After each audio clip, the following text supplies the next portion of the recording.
다주택자 주택 보유 실태를 조속히 파악하고 다주택자의 경우 하루빨리 매각할 수 있도록 조치를 취해 주시기 바랍니다.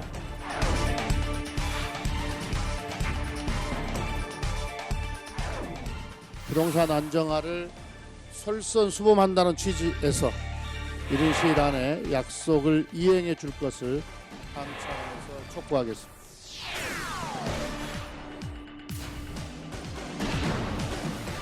시장 권리에 맞지 않게 강제로 팔아라. 저는 아주 반헌법적인 발상이라고 생각하고,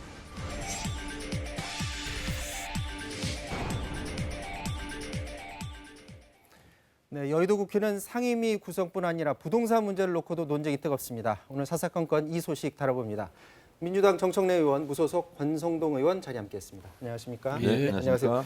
지금 이번 주에 그 부동산 문제를 놓고 정치권에서도 지금 논쟁이 뜨거운데 정부 대책도 대책이지만 지금 정책 당국자들 그리고 우리 여야 정치인들 지금 다주택자 문제가 지금 화두로 떠올랐어요.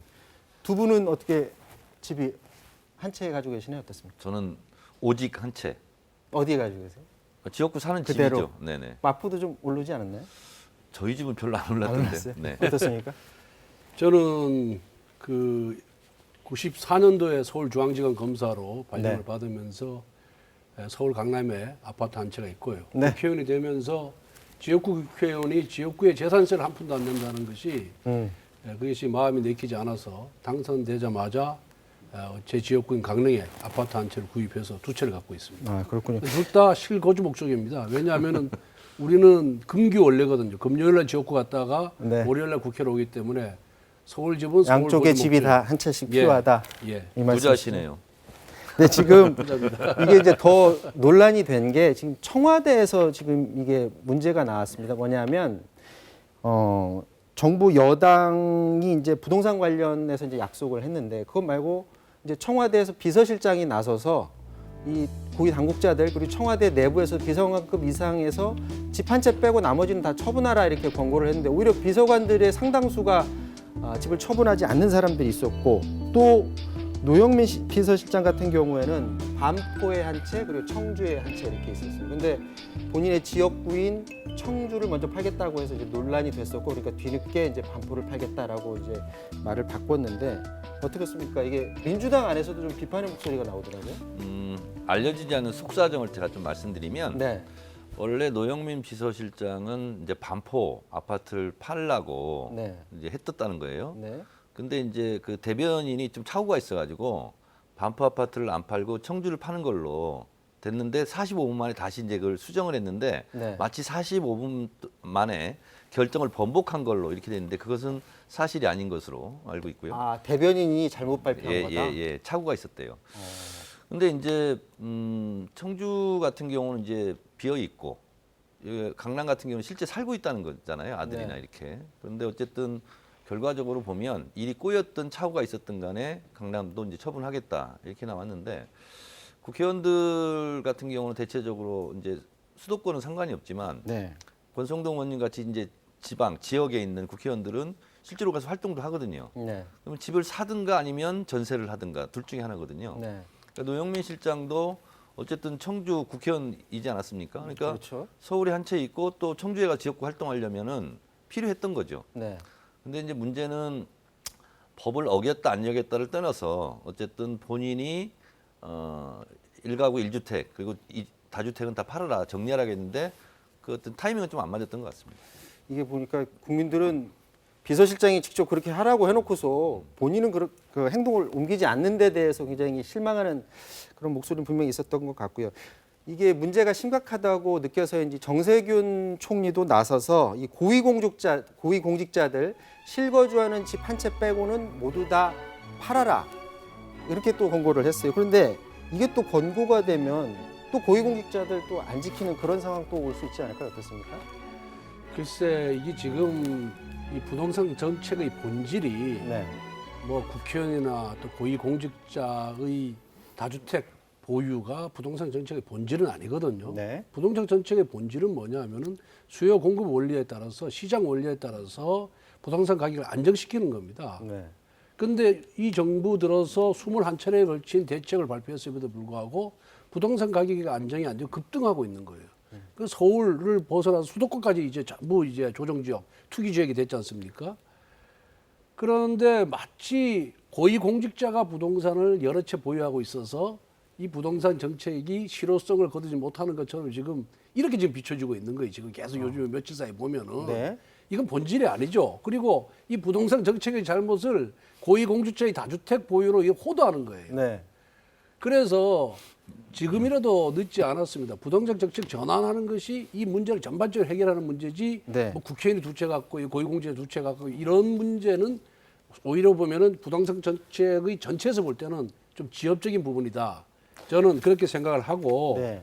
어쨌든 간에 정치인은 약속을 했으면 지켜야 되거든요. 네. 그래서 노영민 비서실장 같은 경우에도 약속을 했으면은 자기를 여태까지 정치인을 키워준 청주 아파트가 아니라 강남 아파트를 팔았어야죠. 그걸 안 팔았으니까 결국 문재인 정부에 부담을 주고 저는 비서실장이라면 이거 하나만이라도 책임을 지고 저는 그만둬야 된다 이런 생각을 하고요. 정세균 국무총리도 마찬가지입니다. 지금 우리가 사유재산제가 보호돼 있지 않습니까? 네. 그리고 이제 시장 경제가 작동이 되고 있는 게 우리 헌법 원리인데 고위공직자한테 팔아서 해서 안 팔면 어떻게 할 겁니까? 불이익을 줄 겁니까?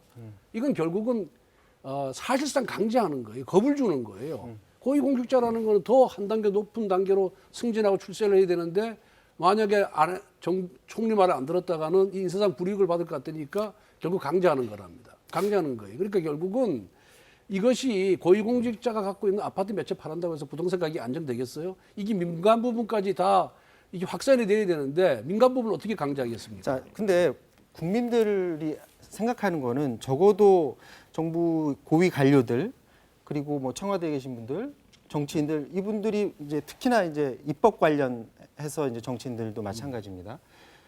부동산 정책을 풀겠다고 해놓고 본인들이 이렇게 집을 많이 갖고 있으면 과연 제대로 그걸 하겠느냐라는 그런 생각을 하거든요. 권성동 의원님 말씀이 아주 틀린 건 아니에요. 네. 그런데 법이라는 것은 도덕과 양심의 최소한이잖아요. 네. 그리고 저희 정치인, 국회의원 같은 경우는 청렴의 의무가 있거든요. 그래서 그것이 위법이 아닐지라도 어쨌든 사회 지도층으로서 모범을 보여야 되는 것은 사실이고 또 인물이 맑아야 아랫물이 맑다라는 말이 있듯이 어쨌든 부동산 정책을 펼치고 있는 뭐 저희 여당 고위 공직자들 같은 경우가 아니 당신들은 뭐 집 뭐 여러 채 사가지고 투기해서 돈 벌었네, 불로소득 일으켰네.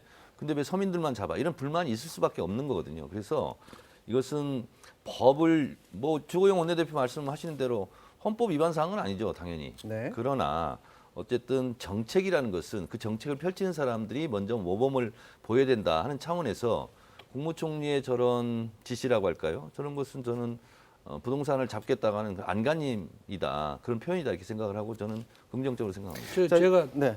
조금 더 부연의 설명을 드리면은 고위공직자나 정치인이 다주택을 보유하는 것을 찬성하는 건 아니에요. 네. 실거주 목적 위에 다 팔아야 되는 건 저는 찬성을 팔아야 된다고 생각하는데 네. 정부가 부동산 정책의 방향 전환을 해야 되는 거예요. 그래야 이 문제가 해결되는 거지. 공급은 완전히 막아놓고 수요만 억제하는 정책으로 하다 보니까 이게 지금 시장 부동산 시장이 왜곡이 돼서 계속 급등하고 있는 거 아니에요. 네. 그러니까 총리나 비서실장의 고육지책은 알겠는데 이 고위공직자가 갖고 있는 다주택자를 팔려고 강제하는 것보다는 지금 정부의 잘못된 부동산 정책을 바로 잡아라 이거예요. 공급 확대하는 쪽으로 재개발 재건축도 허용하고 공급을 확대하는 쪽으로 가라. 저는 그게 더 중요하다고 물론 이제 강조해서 말씀드리는 겁니다. 부동산 정책 자체는 본질은 사실은 이건 아니죠. 하지만 예. 이제 국민들이 신뢰를 안 하니까 그 부분에 있어서 적어도 관련된 사람들이 그 의지를 보여주는 차원에서 이렇게 그건 보여주는 거 분명히 예, 그건 저도 필요하다고 찬성을 해요. 보여지고요. 예. 근데 이 부동산 정책이요, 사실은 입시 정책만큼이나 좀 어려운 건 사실이지 않습니까? 네. 제가 좀 알아보니까 국민 1인당 주택 보유율은 100%가 넘었다라고 저는 알고 있어요. 근데 문제는 뭐냐면 수도권 과밀로 인해서 수도권 지역의 집값 폭등. 근데 또 지역에 내려가 보면 미분양도 많고 또 빈집도 많고 그래요. 네. 사실 그래서 이것을 단칼에 해결할 수는 없겠지만 어쨌든 수도권에서 예를 들면 강남 같은 경우 뭐 20억, 30억, 40억 한다는데 네. 더 시골 같은 경우는 뭐 1억, 2억, 3억 아파트도 또 많이 있지 않습니까? 네. 같은 면적인데도 그래요. 근데 네. 누가 봐도 강남 아파트 한 채에 뭐 2, 30억 하는 것은 누가 봐도 이것은 비정상이죠. 네. 그래서 다시 이제 준비한 내용으로 다시 돌아와 보면 두 분 국회의원 모셨으니까 지금 여야에 있는 국회의원들이 얼마나 다주택자들이 있는지 한번 저희가 살펴봤습니다. 한번 준비한 영상을 보면요. 자, 지금 다주택자 보유 전체 현황이 아니고요. 다주택자들 중에서 국회의원들 중에서 6.17 대책 기준으로 규제 지역 내 주택을 한 채 이상 포함, 그러니까 규제 지역 안에 있는 아파트도 있고 그래서 두 채 이상을 가지고 있는 사람들을 정리를 해봤더니 민주당에서 21명, 그리고 미래통합당에서 31명, 이게 지금 참여연대에서 조사한 그런 내용입니다. 근데 여기에 더해서 이거는 전체 상황이고요. 국토위와 기재위에 있는 국회의원들을 보면 이제 이 두 소속을 보면 이분들이 이제 부동산 세제 관련해서 뭐 입법 활동을 하지 않습니까? 과연 이분들이 여기에서 일할 때 그렇다면은 입법 활동을 하는 데 있어서 제약을 받지 않을까라는 그런 합리적인 의심을 할 수 있는 부분이 있습니다. 찾아봤더니 국토교통위 소속 민주당은 2명, 미래통합당 3, 그리고 기획재정위 민주당 3, 그리고 미래통합당 6명 이렇게 나왔습니다. 지금 국민들이 걱정하는 부분은 만약 이렇게 된다면 부동산 관련 입법 활동을 하는 데 있어서 서민을 위한 대책을 하는 데 있어서 아무래도 좀 소홀해지는 것 아니냐라는 부분을 충분히 의심할 수가 있거든요. 어떻게 보십니까? 글쎄 대한민국 국회의원이 자기가 집이 좀 많다고 해서 자기한테 유리하게 뭐 법안을 만들거나 이러지는 않는다고 저는 믿고 싶습니다. 그런데 문제는 지금의 부동산 정책이라는 것이 국회가 주도하는 것이 아니에요. 네. 행정부가 주도하는 겁니다. 그런데 행정부의 정책 잘못을 탓을 마치 국회에 있는 것처럼 지금 난 이 질문 자체도 또 이런 분석 자체도 호도하는 것이 아닌가 이런 생각이 듭니다. 그러니까 정부가 부동산 정책, 세제 정책 다 만들어 놓고 민주당이 거기에 다 찬성을 해서 지금 이 지경까지 완 거예요. 네. 그러면 이 문제의 본질은 행정부의 책임이 있는 것이지 국회의 책임이 있는 것이 아니다. 국회의원 다주택자라고 해가지고 정부 정책에 대해서 공급 확대하라고 했을 뿐이지 정부 정책을 노골적으로 반대하거나 자기한테 유리한 쪽으로 법안을 만들거나 주장을 한 의원이 저는 들어보지는 못했어요. 그래서 이 분석은 사실 책임을 전가시키기 돌리는 국회로 그런... 전가시키는 어떤 의도 있는 분석이 아닌가 저는 그렇게 보고 있습니다. 네, 어떻게 보십니까? 보통 국회의원들이 국회의원이 되면 주식 같은 걸 못 하죠. 그리고 백지신탁 맡기고 그리고 또 더군다나 유관 상임위 같은 경우는 못 가게 돼 있어요. 네. 근데 그런 면에서 본다면 뭐 부동산 정책을 정부가 주도하고 있다는 말은 뭐 틀린 말은 아니지만 어쨌든 관련 법안은 다 국회에서 처리하는 거 아니겠습니까? 그래서 뭐 기재위나 국토위에 있다고 해서 이분들이 뭐 미래 자기 집값 올리는데 그런 법안을 찬성할 거다. 저도 그렇게까지는 보지 않지만 네. 어쨌든 국민들의 눈높이에 본다면 좀 껄쩍지근한 건 사실이에요. 네. 솔직히 그러지 않습니까? 그래서 오히려 이런 분들은 좀 다른 상임위로 가시는 게 의혹에서 벗어나는 길이 아닌가 그런 생각을 합니다. 네, 그런 면에 있어 민주당이 이번 총선의 공약으로도 또 네. 가지고 나왔었잖아요. 1주택 서약 그때 당시 했어요. 근데 김태년 원내대표가 오늘 두 가지 원칙을 갖고 이 문제 처리하겠다 이렇게 입장을 밝혔습니다. 보도록 하겠습니다. 민주당은 총선 후보자에게 2년 안에 실거주의 주택에 대한 처분 이행을 서약했습니다. 이 서약은 반드시 지켜야 하는 국민과의 약속입니다. 국민께 약속드린 서약이 실천될 수 있도록 조치하겠습니다. 부동산 안정화를 솔선수범한다는 취지에서 이른 시일 안에 약속을 이행해 줄 것을 당 차원에서 촉구하겠습니다. 다주택 국회의원은 해당 주택의 처분 이행 계획을 직접 밝히고 실천해 줄 것입니다. 자, 당내 의원들한테 실천해 달라 이렇게 요구를 했습니다. 당내 분위기는 어떻습니까? 이 서약이 총선 기획단에서 이게 기획된 거예요. 네. 저도 이제 총선 기획단에 참여했기 때문에 이 논의 과정은 아는데 사실 저는 개인적으로 이걸 반대했었어요. 왜냐하면 다주택을 정리하라 그걸 반대하는 것이 아니라 네. 그냥 서약하지 않고 약속을 지키면 되지. 그걸 공개적으로 서약하고 그러면 나중에 못 지키게 되면 매물로 내놨는데 안 팔리는 경우도 있다. 네. 그런 경우는 디테일한 것을 어떻게 언론이 아냐. 네. 안 팔고 있다. 이렇게 오히려 족쇄가 돼서 공격을 받을 수 있기 때문에 그냥 조용히 이것은 처리하면 될 일이지 공개적으로 족쇄를 미리 걸어놓는 것은 나중에 후환이 분명히 있을 거다.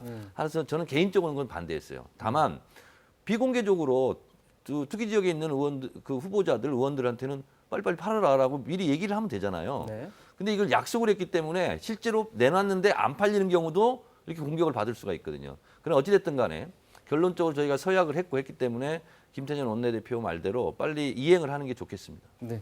저도 여기 뭐 우리 저기 정청래 의원 이거는 의견에 조금 동조를 하는데 이게 처음에는 어떻게 보면 총선을 위한 대국민 그 행사로 이게 기획이 된 거거든요. 네. 그러다가 이제 압승을 했어요, 민주당이.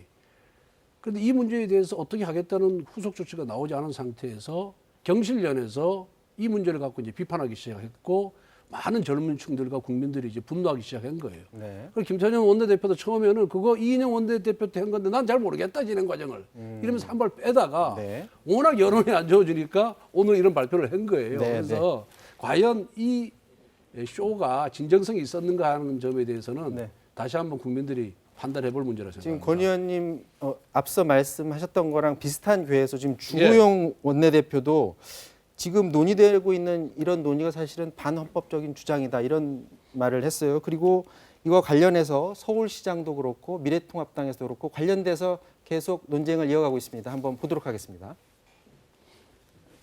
이달 중으로 처분해라. 이렇게 대통령이 강력히 예. 권고했는데요. 예.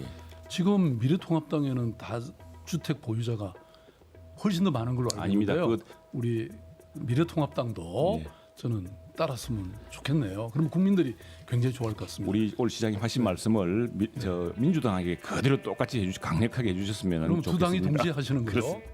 사유 재산을 처분하고 안 하고 하는 것이 헌법에 보장된 것인데 무슨 공무원 특별 권력 관계 안에서 권장하면 몰라도 그것이 시장 원리에 따라서 작동하도록 해야지 시장 원리에 맞지 않게 강제로 팔아라. 저는 아주 반헌법적인 발상이라고 생각하고 그것이 조세 제도라든지 종합적인 제도를 통해서 자발적으로 그렇게 갈 수 있도록 유도하는 것이 유능한 정부이지. 네, 그러자 원희룡 제주도지사가 통합당도 동참하자는 제안을 재차 내놓습니다. 국회의원들이 집을 팔아야 되는 건 당연한 거고 이건 자격 문제예요. 미래통합당도요. 공적인 권력을 가지고 대다수 국민들의 사적 영역에 대해서 규제하고 개입하고 여기에 대한 권력을 행사하려면 촌이 깨끗해야 됩니다. 왜냐하면 자기가 잔뜩 코로나 묻은 채로 이거 진료하면 안 되잖아요. 마찬가지예요. 지금 원희룡 지사 본인이 코로나 묻은 손으로 진료하면 안 된다. 이 말 어떻게 설득력이 좀 있어 보입니까? 어떻습니까? 저는 원희룡 지사 말이 맞다고 보고요. 네. 그리고 우리나라 조영 원내대표가 뭐 헌법 얘기했는데 헌법에 보면 공공의 이익을 위해서 사적 재산을 제한할 수 있다는 조항도 있어요. 네. 그래서 이 자체가 뭐 반헌법적이다 하고 주장할 건 아닌 것 같다라는 생각이 들고 어쨌든 시장이 이렇게 요동치고 날뛰고 그러면 어쨌든 정부로서는 규제를 하고 또 강제할 수 있는 그런 정책을 내야 되는 거 아니겠습니까? 그런 면에서 법적으로 위법은 아니지만 어쨌든 이런 고위공직자부터 모범을 보여야 된다 하는 거는 그것이 부동산 정책의 본질은 아닐지라도 필요한 조치라고 저는 봅니다. 논쟁 어떻게 보십니까? 저도 정치인은 고위공직자고 또 네. 모든 국민의 모범이 되어야 된다고 생각하거든요. 네. 그렇기 때문에 실거주 목적이 아닌 부동산은 처분하는 것이 맞다. 네. 그렇게 생각합니다. 그런데 문제는 왜 야당 의원까지 끌어들이느냐, 그 의도가 뭐냐, 이걸 한번 생각해 봐야 돼요. 아니, 같은 사실 국회의원이잖아요. 아니 이제 잘못된 정책으로 부동산 가격 오르게 하고 또 세금을 대폭 인상해서 거래를 막아버려 가지고 시장을 왜곡한 것이 문재인 정부예요. 네. 그러니까 내 집을 갖고 싶다는 국민들이 평범한 욕구를 모두 투기적인 시각에서 바라보고 정책 설계를 한 것이 문재인 정부거든요. 그러면은 공급을 확대해서 좀 더 부동산 가격을 낮추겠다라고 정책 전환하는 것이 먼저 우선 과제가 돼야 되는데 거기에 대한 얘기는 빼고 또 정부 여당에서 약속한 것을 야당 보고 너들도 지켜라. 이렇게 얘기하는 건 결국은 물귀신 작전입니다. 그러니까 부동산 정책을 제대로 못 해놓고서 예. 사람들의 시선을 야 저기 정치권 봐라. 정치권도 저렇다. 그러니까 국회로 돌리고. 이렇게 국회로 돌리는 게 그다음에 잘못됐다. 정부 여당에서 비난을 하니까 야당으로 돌리고. 요거는 정말 너무 꼼수처럼 보인다 이거예요. 그렇지만은 네. 그래도 정치인이라면 국회의원이라면은 실거주 목적 아닌 아파트는 다 팔아야 된다 이렇게 생각합니다. 그럼 이건 또 어떻습니까? 지금 이재명 지사랑 원희룡 지사가 동시에 말씀을 하셨는데 아예 법적으로 부동산 백지 신탁제를 아예 해서 본인이 사는 집 한 채 말고는 다 처분하도록 하자. 이거를 아예 입법화하자라는 그런 주장을 하시더라고요. 어떻습니까? 글쎄 그게 지금 사유재산제가 보장이 되고 또 우리 시장 경제가 작동되는 대한민국 헌법제도에서 그게 과연 가능할 것인가? 이게 지금 부동산 백지 신탁제라는 것이 고위공직자가 되면 부동산을 다 팔라는 얘기 아닙니까 지금? 그렇죠. 그러면 실거주 목적도 팔아야 됩니까? 그러니까 실거주 목적 한 채만 빼고 팔아라. 한 채만 먹고 팔아라. 그건 한번 좀 더 깊이 있는 검토를 논의를 좀 해볼 해볼 만하다. 필요가 있다 생각합니다. 어떻게 그 정도면은 저는 찬성이에요. 그러니까 집은 거주하라고 있는 거지 그걸 가지고 불로소득을 일으키는 수단으로 사용해서는 안 되잖아요. 또 집 없는 사람도 많이 있는데 그래서 내가 이익 보는 만큼 상대적으로 서민들 같은 건 피해를 보는 거잖아요. 네. 당연히 서민들의 눈물을 닦아준다는 차원에서 저는 이 법은 충분히 논의했으면 좋겠고 저는 뭐 통과 될 거라고 저는 봅니다. 그럼 이 주장에 대해서는 아마도 동의를 안 하실 것 같은데 지금 일부에서 여기까지 주장하는 사람들이 있어 보입니다.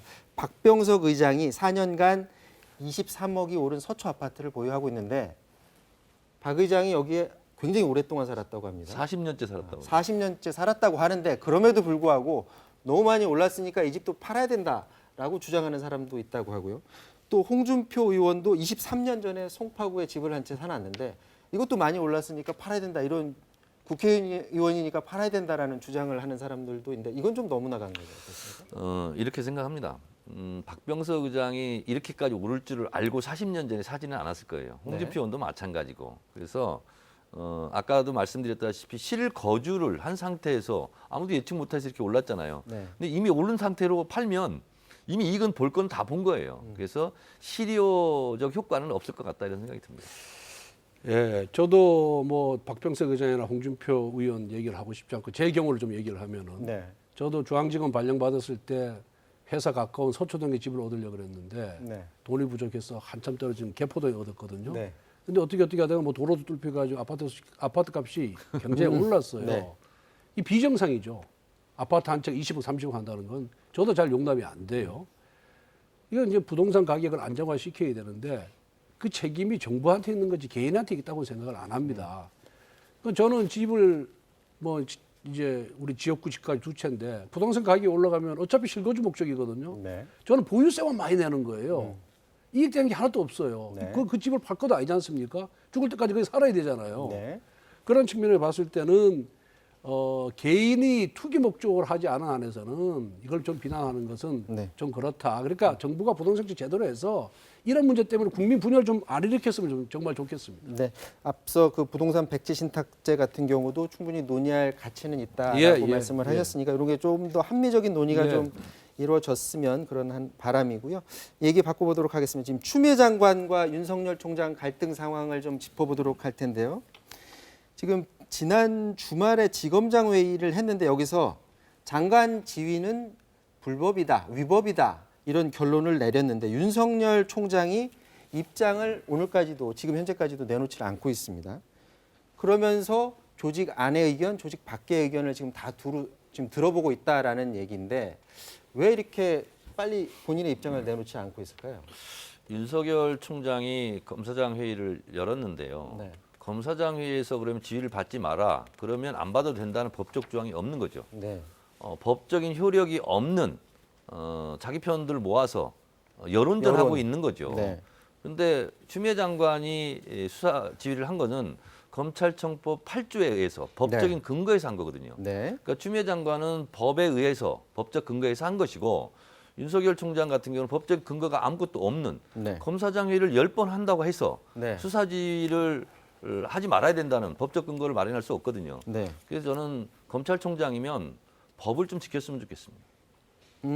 그러면 추미애 장관이 오늘 오전에 입장을 내놨는데 아예 이제 대답을 내놔라 이렇게 밝혔습니다. 내일 오전 10시까지 입장을 좀 내놔라. 지금 국민들은 많이 답답해한다. 총장의 현명한 판단을 기다리겠다 이런 입장을 밝혔어요. 이제 오늘 내일 중으로 입장을 밝히겠죠. 어떻게 예상하고 계십니까?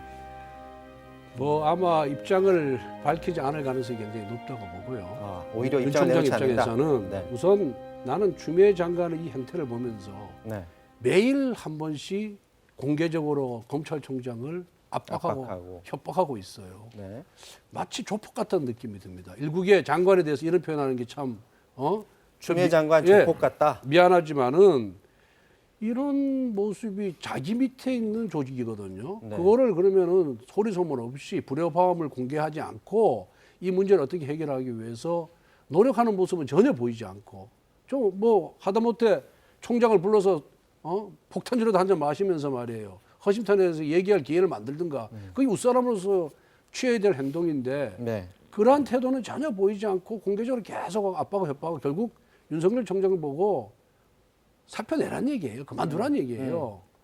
그 목적을 향해서 끊임없이 지금 토끼몰이를 지금 하고 있다. 저는 이렇게 보고 이런 장관의 행태에 대해서 국민들이 굉장히 분노하고 있다는 거를 추미애 장관 좀 아셨으면 좋겠어요. 사표 내라는 압박이다라는 말씀입니다. 어떻게 보십니까? 그것과 관계가 없고요. 예를 들어서 이런 거죠.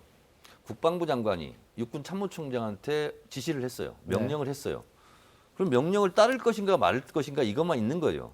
근데 육군 참모총장이 사단장들 다 불러놓고 내 편 좀 들어줘라. 그리고 장관 지시 항명하겠다. 네. 항명에 협조해달라. 이런 거거든요. 네. 그것은 부하 직원들에게 위법한 사실에 같이 동참해달라, 가담해달라 이런 거예요. 네. 그래서 이건 매우 간단한 거예요. 윤석열 총장이 장관 수사 지휘를 따르겠다, 못 따르겠다 이것만 있는 거예요. 네. 괜히 M1 부하 직원들 입장 곤란하게만 만드는 거죠. 이거 제가 이 점에 대해서 좀 반박을 하겠습니다. 왜냐하면은 국방부 장관과 각군 참모총장은 군령권, 군정권에 있어 지휘, 명령, 복종 관계예요. 그렇지만은 검찰총장은 검찰은 준사법기관이에요. 군과 검찰은 다르다. 군과 검찰은 완전히 다른 거예요. 네. 그걸 갖고 거기에 비유하는 건 저는 적절치 아니 검찰청법 8조에 아니, 하면 들어보세요. 장관 수사 지휘를 하게 돼 있어요. 법적으로. 적절치 않다고 생각하고요. 네. 그다음 수사 지휘라는 것은 검찰 수사가 위법하거나 인권 침해가 심해서 그대로 놔둘 경우에 법치주의가 훼손될 우려가 있는 경우에만 발동을 해야 되고 그것이 이제 적법한 수사지휘권 행사인데 지금 추미애 장관 행사는 검찰총장이 결정해야 될 권한 그 내용 그러니까 이것을 뭐 전문수사자문단을 회부할 것이냐 말 것이냐 검찰총장이 결정할 문제고 또 검찰수사자문단 규정에 의해서 딱 그 규정에 맞게끔 회부를 했음에도 불구하고 회부하지 말라고 하는 거는 그건 위법한 지시거든요. 네. 그 총장이 위법한 지시를 따를 이유가 없는 거예요. 옛날 최순실 사건도 결국 대통령의 위법한 지시를 따르는 바람에 탄핵까지 이랬지 않습니까? 네. 장관의 지시가 다 정당하고 적법한 건 아니에요. 그래서 이거는 이건 제가 원포인트 부당하기 반박을 좀 때문에 할게요. 마지막 따르지 않아도 된다고 마지막으로 생각합니다. 요것만 할게요. 전문수사 자문단은요. 이례적으로 피의자 쪽에서 요청한 걸 총장이 들어준 거예요.